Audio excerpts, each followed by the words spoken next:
아멘. 하나님 말씀 디모데전서 1장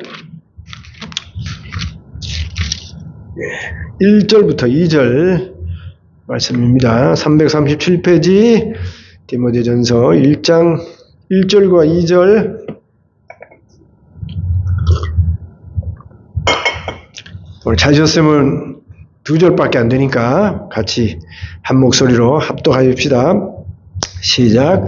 우리 구주 하나님과 우리의 소망이신 그리스도 예수의 명령을 따라 그리스도 예수 사도된 바울은 믿음 안에서 참 아들 된 디모데에게 편지하노니 하나님 아버지와 그리스도 예수 우리 주께로부터 은혜와 긍휼과 평강이 내게 있을지어다.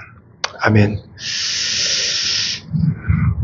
네, 디모데 전후서는 바울이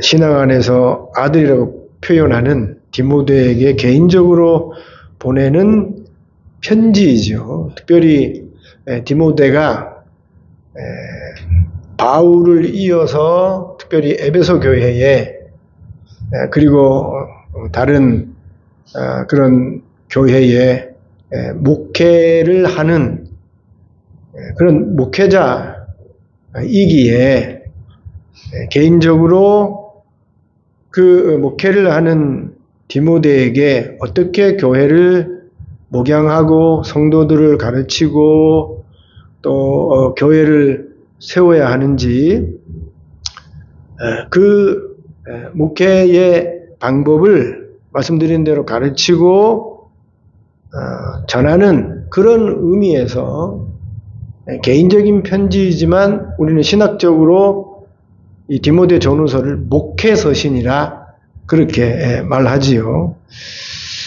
그래서 2000년 전에 바울과 디모데 간의 개인적인 편지이기에 두 사람 다 천국에 가 있기 때문에 보낸 송신자 바울, 수신자 디모데가 이 세상에 더 존재하지 않기에 이 디모데 전후서는 교회와 우리 성도들에게 의미 없는 별 유익이 되지 않는 그런 편지라고 우리가 쉽게 생각할 수 있는데 아니죠.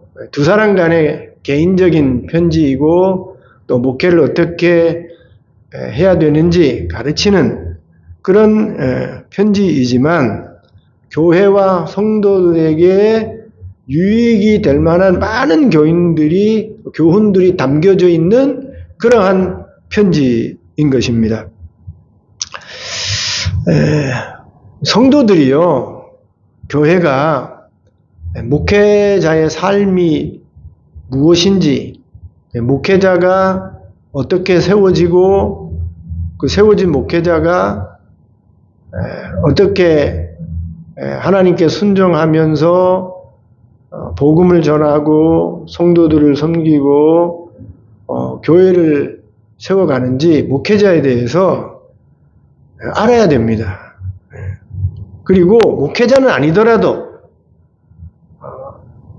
목회자가 어떻게 목양을 하는지 그 목양의 원리와 방법에 대해서 교회와 성도도 반드시 알아야 되는 것입니다. 항상 교회의 문제는 언제 발생하냐면 목회자가 성도의 삶을 잘 몰라요. 이전에는 목회자의 안수받는 나이가 정해져 있지 않았어요. 그래서 신학교만 나오면 아무리 나이가 적더라도 신학대학원만 나오면 안수해서 목사가 될 수 있었어요. 그렇게 되면 뭐가 문제입니까? 목회자는 되었는데 사회 경험이 전혀 없는 거예요. 고등학교 나오고 대학 나오고 대학원 나와서 가르침만 받았지 성도들이 어떤 여건과 환경 속에서 어떻게 일하고 어떻게 돈 벌고 어떻게 자녀들을 가르치고 어떤 어려움 속에서 살아가는지 전혀 삶의 경험이 없는 거예요. 그런 가운데서 목회자가 되면 소위 말해서 영어로 말해서 죄송합니다만 콘텍스트라 그러죠. 콘텍스트. 예? 성도들의 삶의 정황을 전혀 모르는 상태에서 그저 지식적으로 배운 말씀을 전하기에 성도들에게 깊이 와닿지 않는 그런 가르침, 설교가 될 수 있는 겁니다. 성도들이 깊이 공감하고 마음에 와닿는 설교를 하려면 성도들이 지금 어떤 상황과 어떤 요건 속에서 어떻게 힘들게 신앙생활을 하는지를 잘 알아야 돼요. 목회자가 성도들의 현재 삶, 그 여건 환경을 잘 모르고 목양할 때 그때 문제가 발생할 수 있는 것이죠.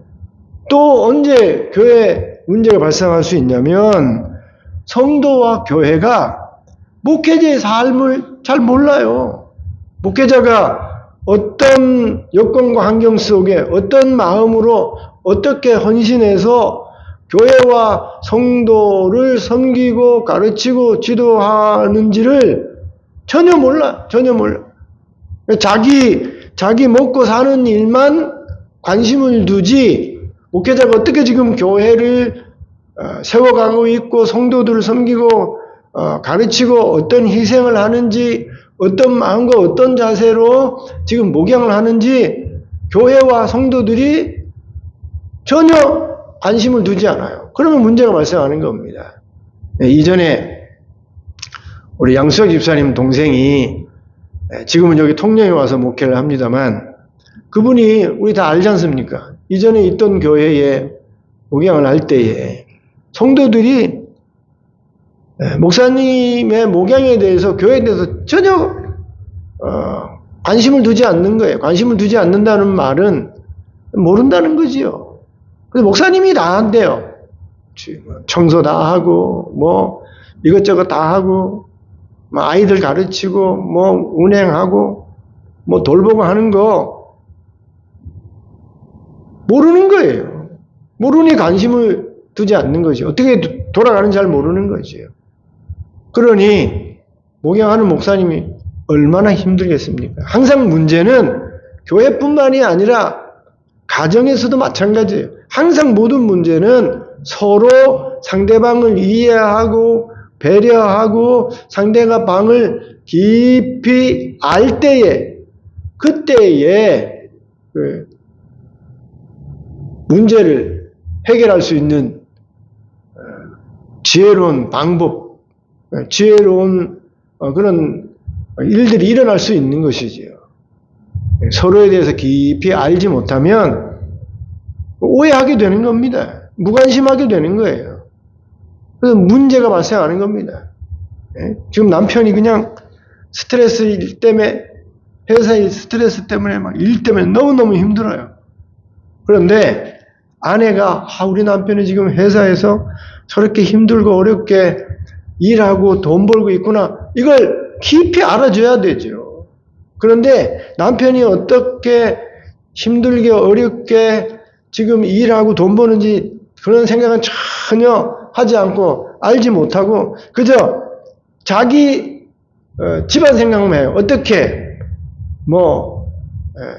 집안에 예를 들면 뭐 세탁기를 산다든지 뭐 어려운 뭐 쌀을 산다든지 뭐 애들 어땠다든지 남편이 어떻게 힘들고 어려운지는 전혀 생각하지 않고 자기 어떻게 살고 먹고 뭐 기르고 행하는 일만 자기만 알고 자기만 생각한다 그러면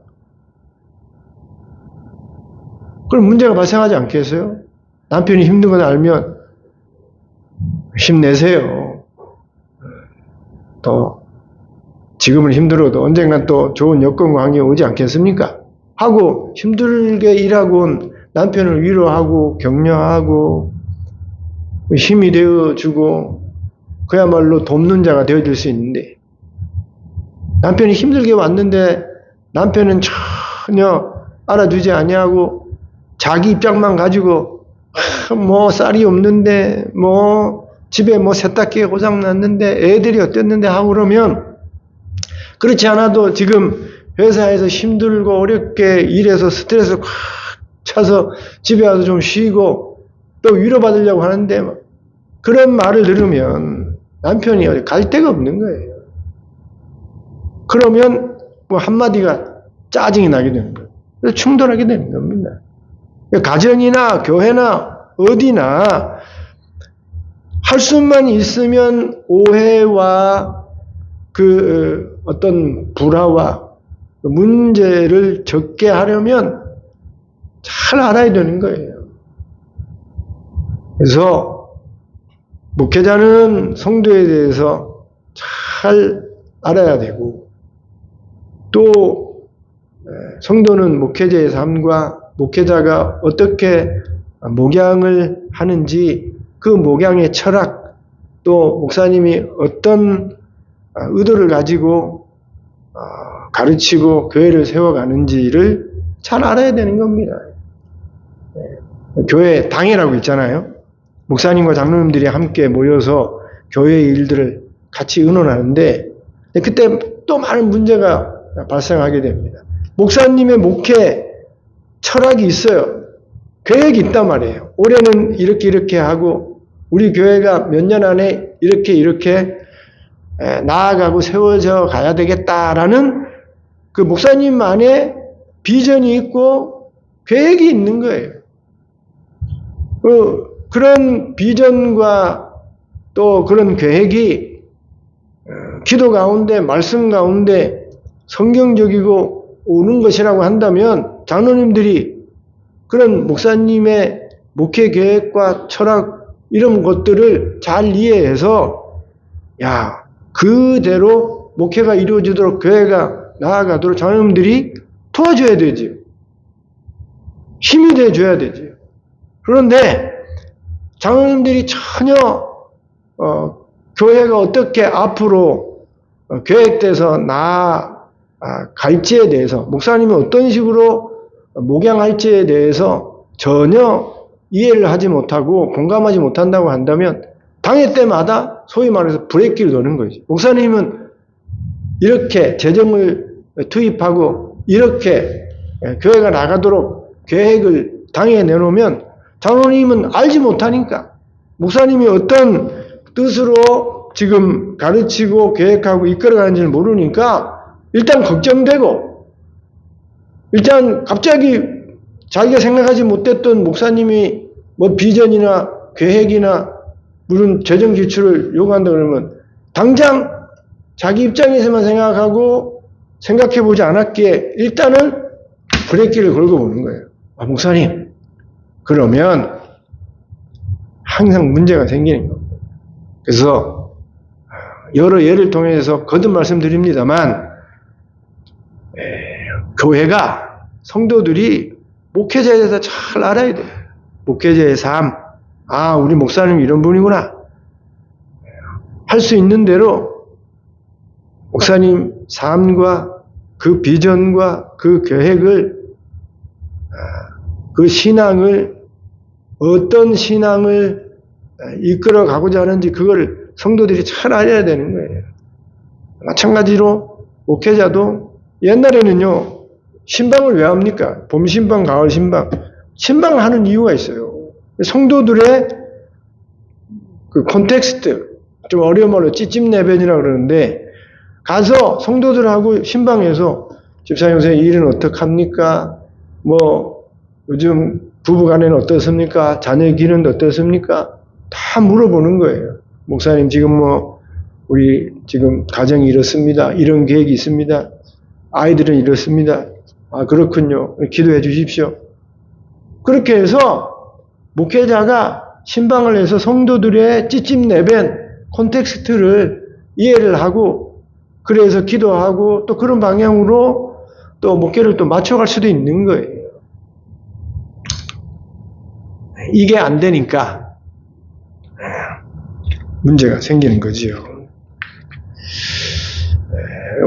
아주 자세하게 길게 말씀드렸는데 바울과 디모데 간에 목회를 어떻게 해야 되는지 목양의 방법을 전하고 가르치는 개인적인 편지이지만 그럼에도 불구하고 우리 모든 교회와 성도들에게 정말 중요한 서신이 되어지고 교훈이 되어지고 알아야 될 그런 많은 내용으로 우리에게 성령 하나님이 주신 이유는 이 두 목회자 바울과 디모데를 통해서 저들이 어떻게 하나님 앞에서 목양을 하고 교회를 세우고 복음을 전하며 어떻게 희생했는지를 이 땅의 성도들과 교회들이 알아서 목회자가 이런 분들이구나, 이렇게 복음을 전하는구나,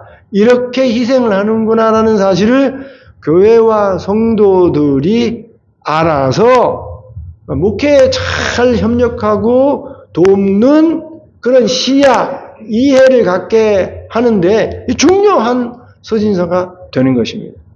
물론 이 디모데전서와 디모데후서는 이 땅의 목회자로서 목양하는 모든 목회자들이 반드시 알아야 될 목회의 내용과 그 교훈이 여기 다 담겨져 있어서 그 어떤 성도들보다 신자들보다 정말 이 디모데 전후서를 깊이 공부하고 배워야 할 사람들은 목회자이죠.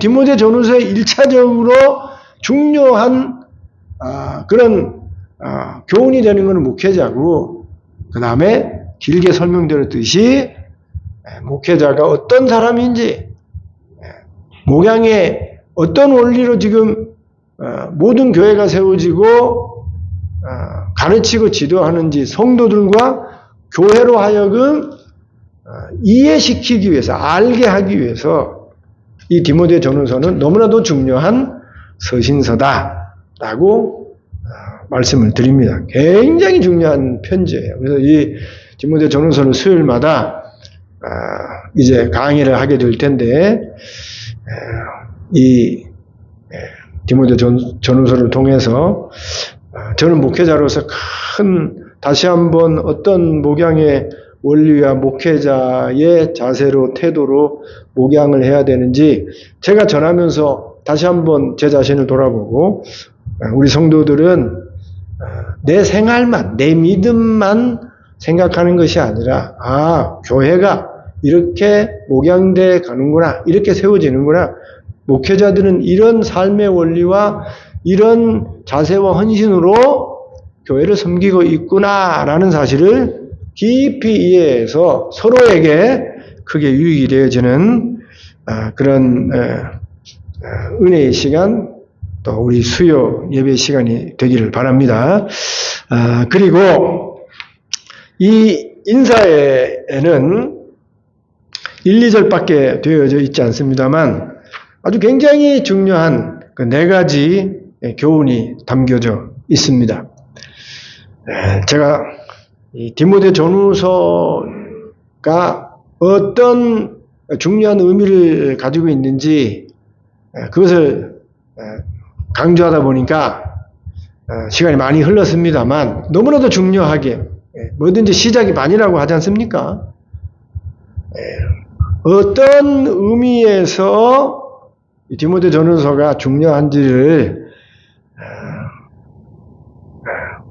강조해야 되기 때문에 제가 여러 번 말씀드렸는데, 이제 본격적으로 들어가서 1, 2절이지만 여기에 인사에 담겨져 있는 교훈 4가지가 있습니다. 짧게 우리 한번 살펴보면, 첫째로 하나님과 예수님에 대한 우리의 고백이 어떠해야 하는지를 이 짧은 인사말 속에 담겨져 있어요.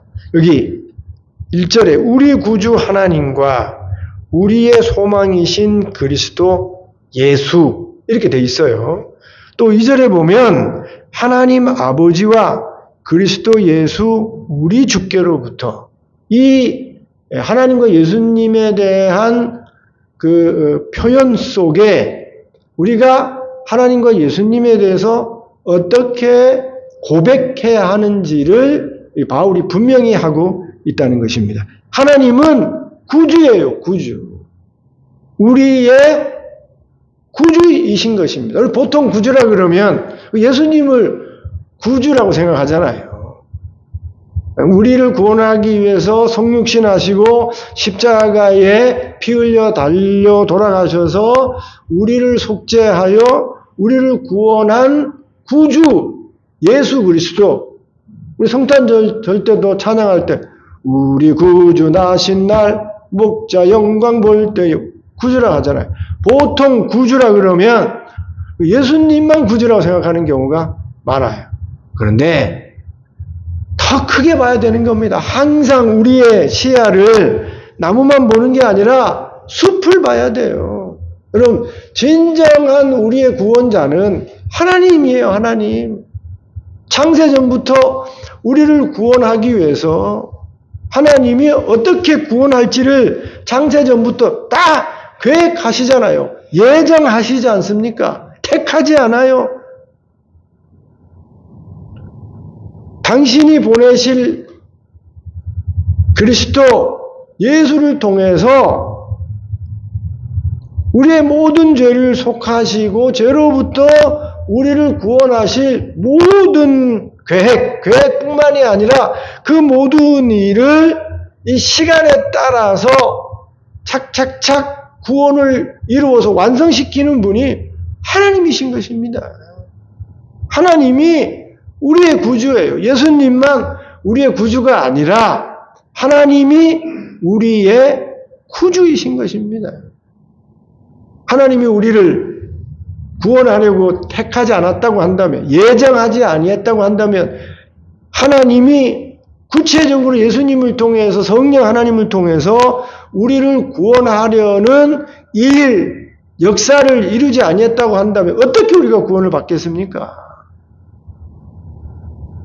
그래서 바울은 예수님만 우리의 구주가 아니라 진정한 구원자는 우리 하나님이시다. 그래서 구주 하나님이라고 못 박아놓고 있는 거예요. 그리고 늘 우리가 예수님에 대해서 고백하는 것, 알고 있는 것, 예수님은 그리스도라고요. 이스라엘 백성이 그렇게 예수님이 구주라고, 아니 그리스도라고, 하나님이 보내신 메시아라고 그렇게 바울과 사도들이 교회가 전해도 예수님을 그리스도로 메시아로 받아들이지 않지 않습니까? 얼마나 안타까운 일이에요. 바울이 다메섹 도상에서 예수님을, 부활하신 예수님을 만난 이후에 죽을 때까지 전한 내용이 뭐예요? 십자가와 부활이에요. 누구의 십자가와 누구의 부활입니까? 하나님이 보내신 메시아, 우리의 죄를 속하기 위해서 이 땅에 하나님이 보내신 메시아 그리스도의 대속의 십자가와 그 대속의 구원을 이루시고 부활하신 그리스도를 참 메시아로, 참 그리스도로 평생 전하는 겁니다. 자기가 전하는 것뿐만이 아니라 평생을 통해서 자기가 계속해서 확인하는 내용이 뭐냐면 하나님은 구주고 예수님은 하나님이 보내신 메시아 그리스도이구나라는 사실을 전하면서 자기가 깨닫고 확인하고, 그렇게 깨닫고 확인된 예수님을, 하나님을 평생 사람들에게 알리고 전하는 일을 하는 겁니다. 그래서 1절에는 하나님을 구주로만 얘기하지요.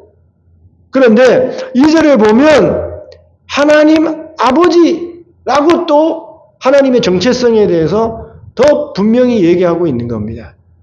구주 하나님 하면 좀 멀게 느껴지잖아요. 하나님이 제3자처럼 보여요. 좀 우리와 객관화되어진 제3자로서의 그 신으로서의 하나님으로만 보이는 겁니다. 그런데 2절에 보면 그 구주이신 하나님이, 창조주이신 하나님이 우리의 아버지가 되어주신다.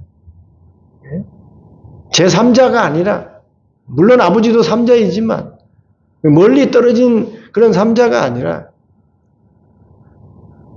나와 아주 친밀한 뗄래야 뗄 수 없는 관계인 아버지로서의 하나님의 정체성을 또 바울이 증거하고 있는 거예요. 그것뿐만이 아니라 앞에 예수님을 메시아 그리스도로만 그 예수님의 정체성에서 얘기하던 이 바울이 이제는 그리스도 예수 우리 주라고 얘기하는 겁니다. 주. 로드라 그러죠. 영어로는. 헬라 말로는 큐리오스라 그래요. 주가 뭡니까? 우리의 삶에, 우리의 생명에, 우리의 신앙의 모든 것에 주인이라는 거예요. 주인. 얼마나 중요한 내용입니까? 우리에게 세상 살아가는 동안 우리의 삶의 주인이 얼마나 많아요. 돈도 주인이고 자식도 주인이고 힘 있는 권력자도 주인이고 따져보면 우리의 삶을 우리의 신앙을 좌지우지하는 주인이 너무 많다고요. 큐리오스가 로드가 너무 많아. 그래서 문제인 거예요. 돈이 주인이 되니까 주인이 돈 따라가는 거죠. 힘 있는 자가 사장이 회장이 주인이니까 사장 회장 요구하는 대로 따라가는 거예요. 아내가 자식이 주인이니까 아내와 자식이 주인의 말하는 대로 따라가는 거예요. 여기 참 주인이 있는데 우리의 신앙과 삶의 참 주인이신 예수 그리스도가 있는데 그 예수 그리스도를 주인 삼아서 예수님의 명령을 쫓아서 그렇게 살아야 될 우리가 예수님을 주인으로 섬기면서 그 결정대로 그 앞에 부복해서 그 어떤 권위보다도 예수님을 우리의 삶의 신앙의 권위자로 여기고 따라가야 되는데 참 큐리오스, 참 주인이신 예수님은 따르지 아니하고 예수님보다 돈 주인 따라가고 예수님보다 자녀 주인 따라가고 예수님보다 아내 주인 따라가고 남편 주인 따라가고 세상의 사장과 회장과 권력자 말 쫓아서 우리 살아갈 때가 얼마나 많습니까?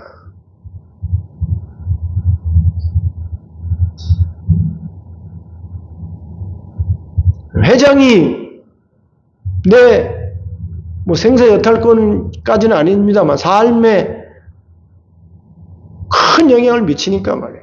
술 먹어라. 예수 믿는데 말이에요. 술 먹어라. 그럼 그걸 따라가잖아요. 오늘 예배 드려야 되는데 주일날 예배 드려야 되는데 나와서 일해라. 그럼 따라가야 되는 거예요. 사도 바울은 우리의 주는 그리스도 예수다. 이 얼마나 중요한 고백인지 몰라요. 여러분 제가 몇 주 전에도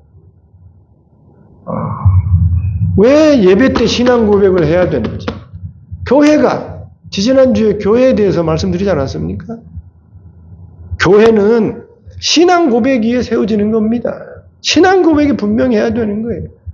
하나님을 구주로, 하나님을 우리의 아버지로 그렇게 고백하는 그 고백 위에 교회가 세워지는 겁니다. 예수님을 메시아로 그리스도로 우리의 주로 고백할 때 그 신앙 기초 위에 교회가 세워지는 거예요. 우리의 신앙이 온전히 굳건하게 세워질 수 있는 거예요.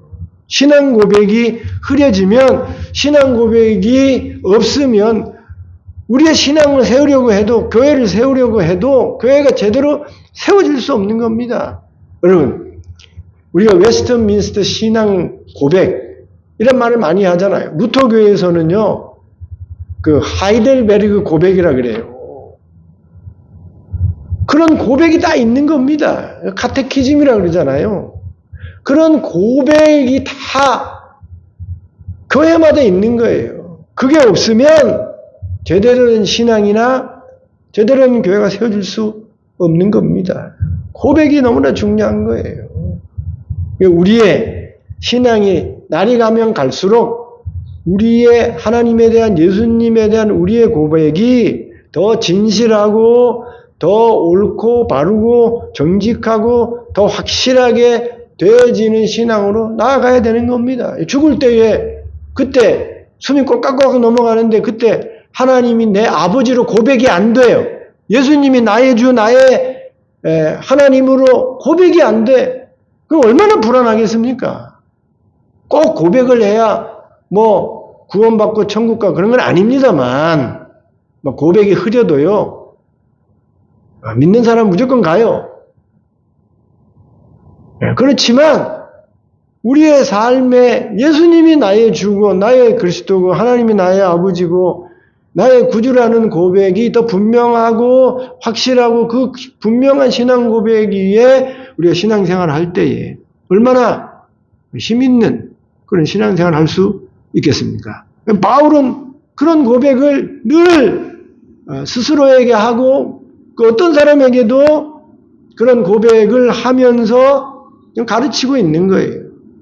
다 우리가 이런 고백에 이르고 더 분명한 그런 고백의 자리로 나아가도록 스스로를 훈련하고 또 가르치는 일을 힘써야 하는 것입니다.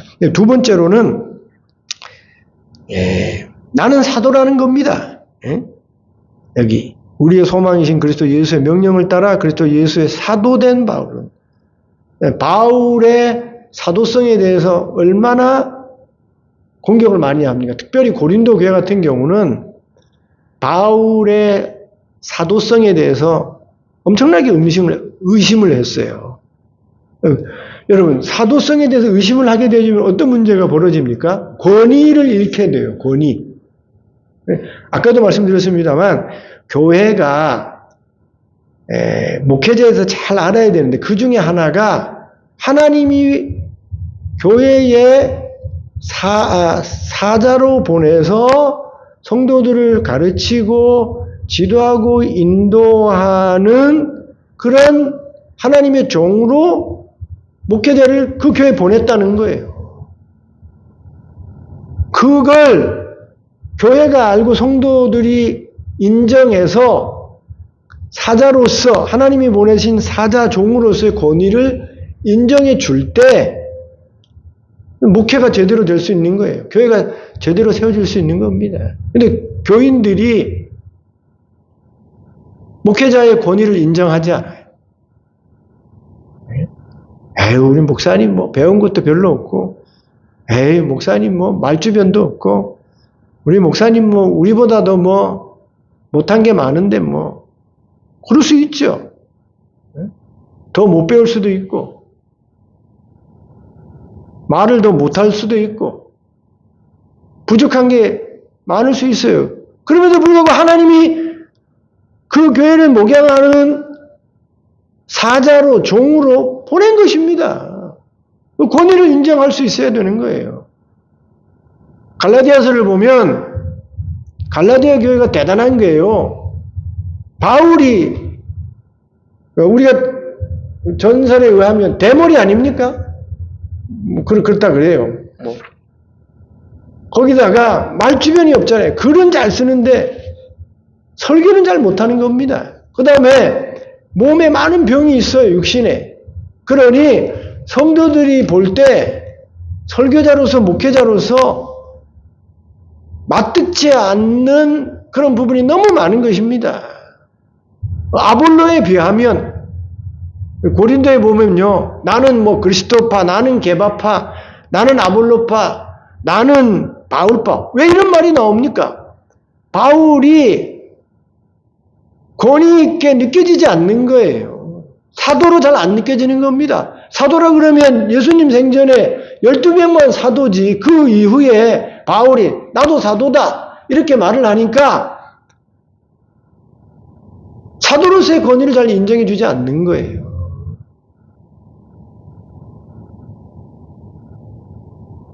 그런데 분명히 못 박아 놓기를 구주 하나님과 우리의 소망이신 그리스도 예수의 명령을 따라 그리스도 예수의 사도된 바울은 자기는 분명히 사도라는 겁니다.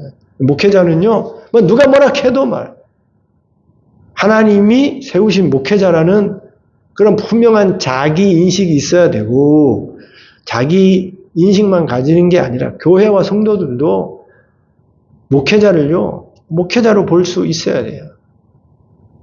요즘 교회 목회자들이 엉망진창이라 가지고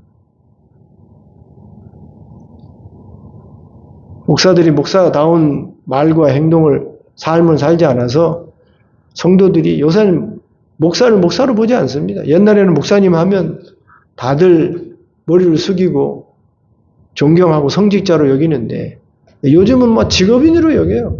직업인. 사도는 분명히 나는 구주 하나님과 예수 그리스도로부터 임명되어진 사도다. 이렇게 자기의 권위에 대해서 스스로도 인식하고 디모데에게 그리고 교회에게 알리고 있는 겁니다. 세 번째로요. 디모데를 믿음 안에서 참 아들된 디모데 이렇게 소개하고 있는 겁니다. 디모데가 이 말을 들었을 때에 얼마나 기뻤겠어요. 그냥 아들도 아니고 참 아들이에요. 참 아들. 바울은 장가를 안 갔으니 아들이 없지요. 그럼에도 불구하고 믿음으로 얻게 되어진 디모데를 아들로 여기되 참 아들로 그렇게 여겼다는 거예요. 우리 예수님도 그런 말씀 하시지 않았습니까? 누가 내 어머니고 누가 내 형제인가? 여기 있는 내 말을 듣고 함께 하나님 믿고 섬기는 여기 있는 이 사람들이 다 내 형제들이다. 저기 밖에 참 어머니와 마리아와 형제들이 와서 지금 어머니의 형제들이 예수님 찾습니다. 이렇게 말할 때 예수님이 누가 내 어머니고 누가 내 형제냐? 너희들이 내 어머니고 내 형제들이네. 그렇다고 해서 육신의 어머니와 형제들 무시하는 내용이 아니잖아요.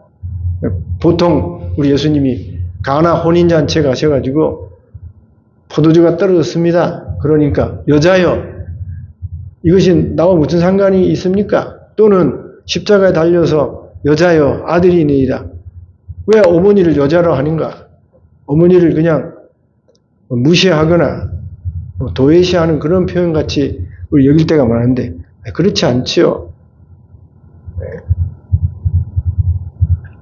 육신의 어머니와 형제들을 무시하는 게 아닙니다.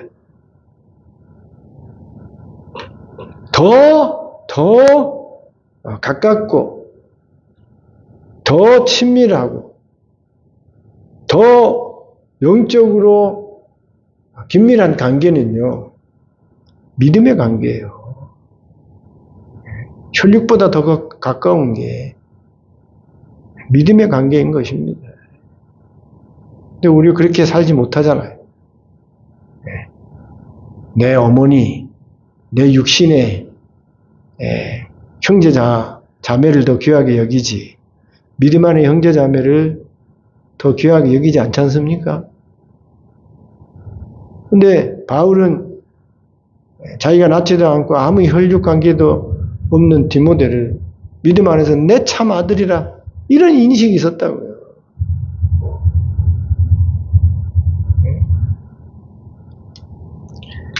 다윗인가요? 시편에 보면 내 모든 기쁨이 성도에게 있다. 성도에게. 우리가 이런 형제에 대한 그 마음, 관계를 이해한다고 한다면 교회가 얼마나 좋겠어요.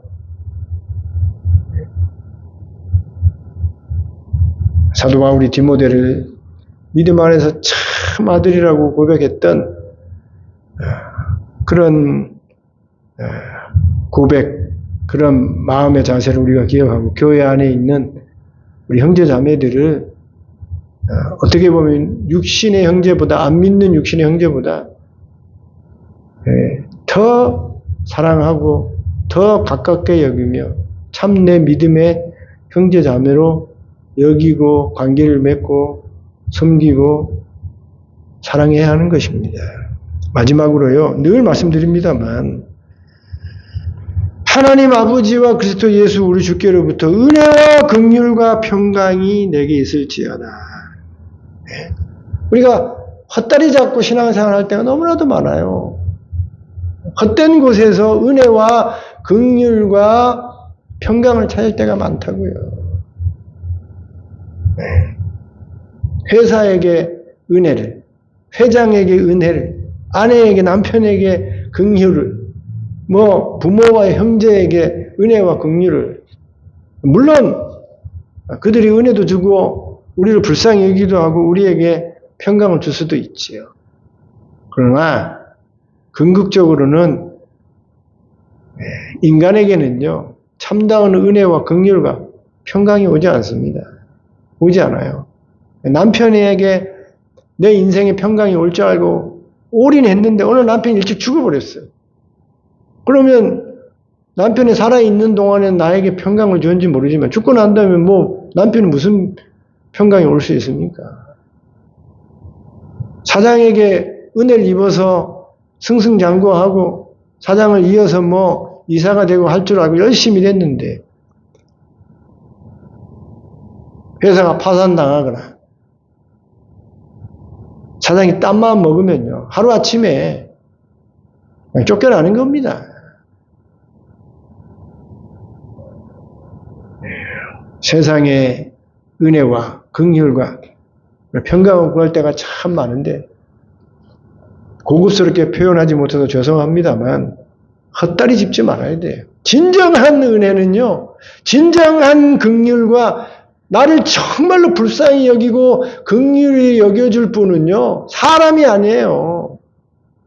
아내나 남편도 나를 불쌍히 여길 수 있지만 정말 나를 이해하고 공감하고 불쌍히 여기고 긍휼히 여겨주실 분은 하나님과 예수님이라고요. 그래서 하나님에게 은혜를 구하고 하나님에게 긍휼을 구하고 하나님에게 삶의 평강을 구하는 믿음의 삶을 살아야 되지, 헛다리 잡고 세상을 붙잡고 사람을 붙잡고 그것으로부터 은혜와 긍휼과 평강을 구하면 잠시 있을지 모르지만 다 사라질 수 있는 거예요.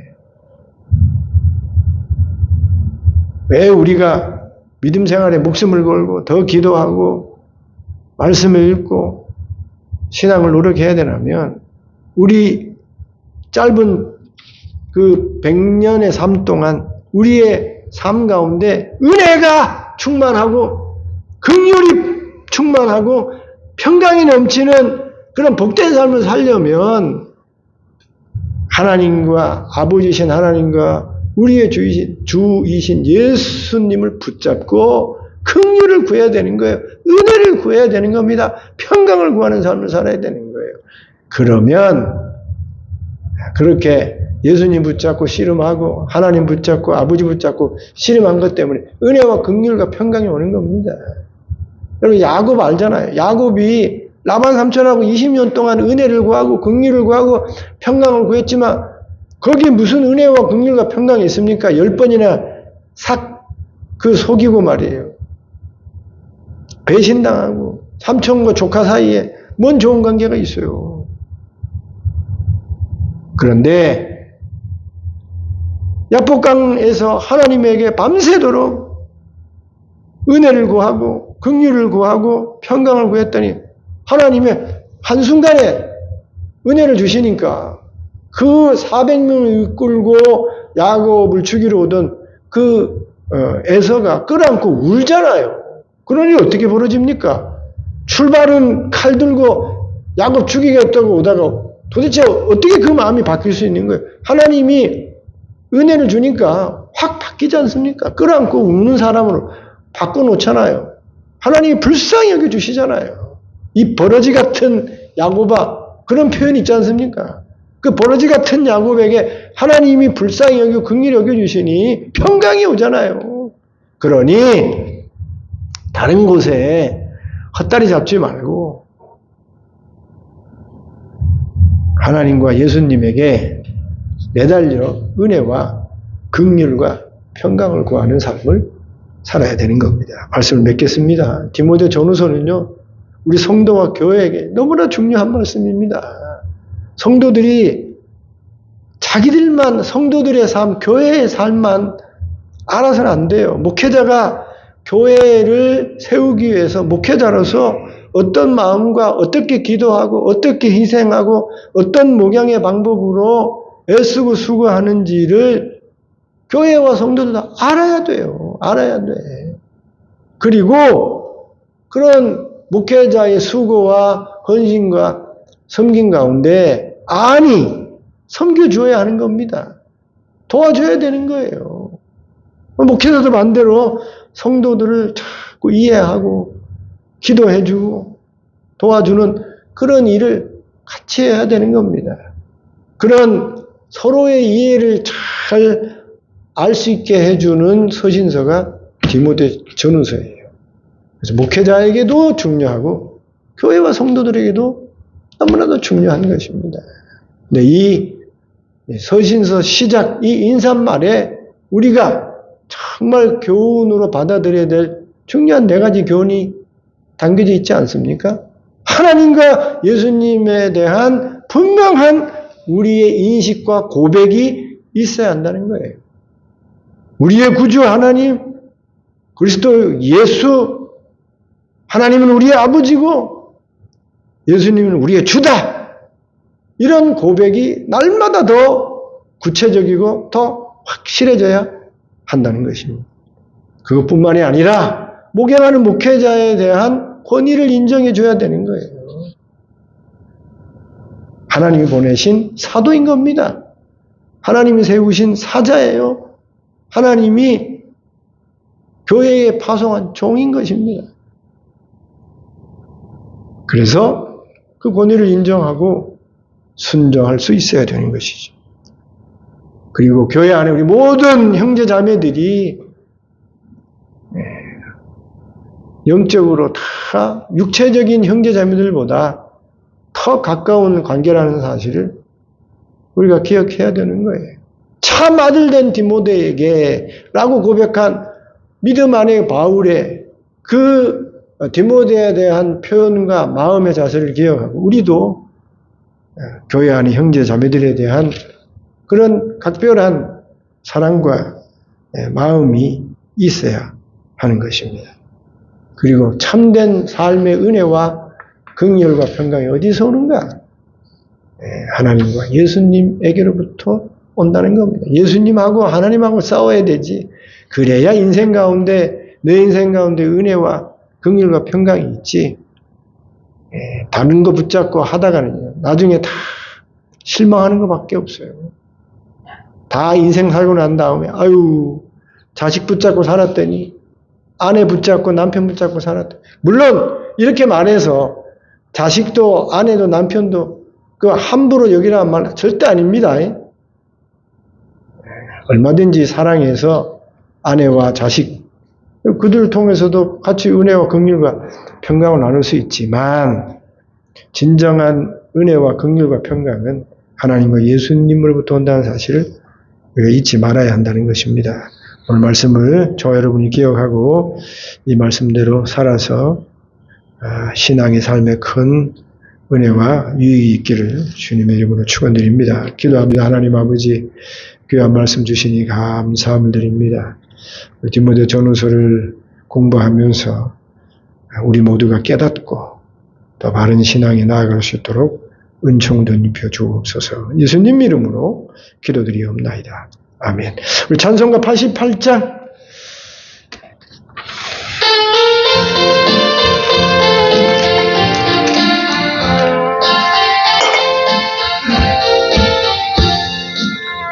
내 진정 사모하는 친구가 되시는 구주 예수님을 아름다워라.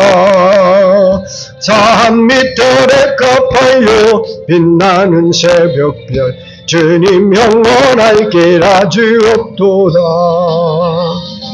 내 맘이 아플 적에 큰 위로 되시며라. 외로울 때 좋은 친구라. 주는 저 산 밑에 백가 빛나는 새벽별 이 땅 위에 비길 것이 없도다. 3절 내 맘을 다하여서 주님을 따르면 길이 길이 나를 사랑하리니 물불이 두렵지 않고 창검도 겁없네. 주는 높은 산성 내 방패시라. 내 영혼 먹이시는 그 은총 누리고 나 친히 주를 뵙기 원하네. 주는 저 산 밑에 백가 빛나는 새벽별 이 땅 위에 비길 것이 없도다. 아멘. 주기도문으로 마칩니다. 하늘에 계신 우리 아버지여, 이름이 거룩히 여김을 받으시오며 나라의 임하옵시며 뜻이 하늘에서 이룬 것 같이 땅에서도 이루어지이다. 오늘날 우리에게 영할 양식을 주옵시고 우리가 우리에게 죄 지은 자를 사하여 준 것 같이 우리 죄를 사하여 주옵시고 우리를 시험에 들게 하지 마옵시고 다만 악에서 구하옵소서. 대개 나라와 권세와 영광이 아버지께 영원히 있사옵나이다. 아멘.